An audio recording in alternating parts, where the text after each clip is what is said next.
Oke, pada pertemuan kali ini kita melanjutkan materi tentang relativitas khusus, yaitu dilatasi waktu. Sebelumnya kita review lagi materi kita di minggu lalu, yaitu relativitas khusus. Ada dua postulat yang berlaku. Yang pertama, hukum fisika itu berlaku universal di seluruh alam semesta. Dan yang kedua, kecepatan cahaya itu adalah konstan, dilihat dari acuan manapun. Nah, selanjutnya, dari relativitas khusus ini memiliki beberapa konsekuensi atau mempengaruhi beberapa perubahan, yaitu yang pertama ada dilatasi waktu. Apa sih dilatasi waktu itu? Iya. Dilatasi waktu itu merupakan penyusutan waktu yang dialami oleh pengamat yang bergerak mendekati kecepatan cahaya. Di sini kita ilustrasikan ada sebuah kotak dan bola kuning. Nah, kotak ini kita anggap sebagai waktu, waktu cahaya, gitu ya. Nah, yang kuning itu kita anggap sebagai cahaya.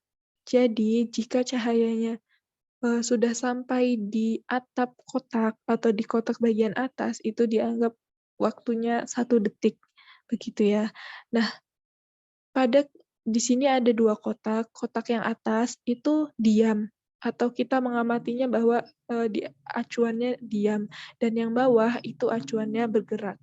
Kita amati perbedaan dari kedua jam cahaya ini.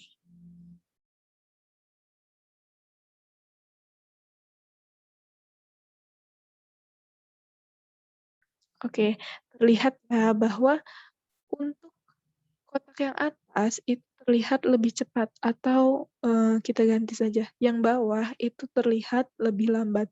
Berarti yang bawah waktunya lebih lambat daripada yang atas.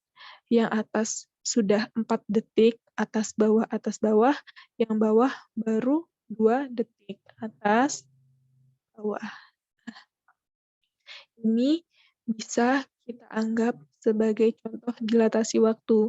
Jika dalam pengamat diam, waktu itu, waktu keadaan nyata, waktu yang kita rasakan di dunia ini, 1 detik ya 1 detik.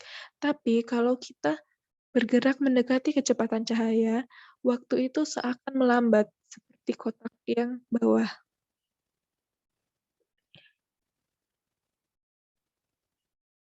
Oke,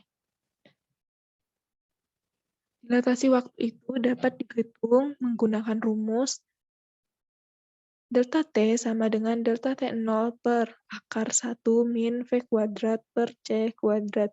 Delta T itu adalah waktu relatif yang diamati oleh pengamat yang bergerak mendekati kecepatan cahaya. Dan delta T0 itu adalah waktu sebenarnya yang diamati oleh pengamat yang diam. Untuk lebih paham, kita berikan contoh soal. Ini ada periode suatu pendulum di muka bumi besarnya 3 detik. Bila pendulum tersebut teramati oleh seseorang yang bergerak dengan relatif terhadap bumi dengan kecepatan 0,95 C, tentukanlah periode pendulum tersebut dalam detik. Oke, kita tulis dulu yang diketahui. Delta T0 atau waktu sesungguhnya di muka bumi itu adalah 3,0 detik. Lalu V atau kecepatan seseorang yang bergerak ini adalah 0,95 C. C ini kecepatan cahaya, jadi dia bergerak mendekati kecepatan cahaya ya. Lalu, yang ditanya periode pendulum tersebut dalam detik. Oke, kita pakai rumus yang tadi, delta T sama dengan delta T0 per akar 1 min V kuadrat per C kuadrat. Lalu kita substitusikan yang diketahui, delta T0-nya 3, lalu V kuadrat, V-nya itu adalah 0,95 C. Lalu kita operasikan saja, 3,0 per akar 1 min 0,95 pangkat 2 itu 0,9025. Lalu C pangkat 2 per C pangkat 2. C pangkat 2 per C pangkat 2-nya bisa habis. Bagi jadi hasilnya 1 kan. Lalu delta T sama dengan 3/akar 1 min 0,9025. Jadi delta T-nya 3 dibagi 1 min 0,9025 itu akar dari 1 min 0,9025 itu adalah 0,3122 sehingga periode pendulum menurut acuan yang bergerak itu adalah 9,6 sekon. Jadi periode pendulumnya adalah 9,6 detik. Beda kan? Yang di bumi melihatnya atau mengamatinya, pendulumnya itu periodenya 3,0 detik. Tapi untuk seseorang yang bergerak mendekati kecepatan cahaya, periodenya ternyata 9,6 detik, jadi periodenya melambat.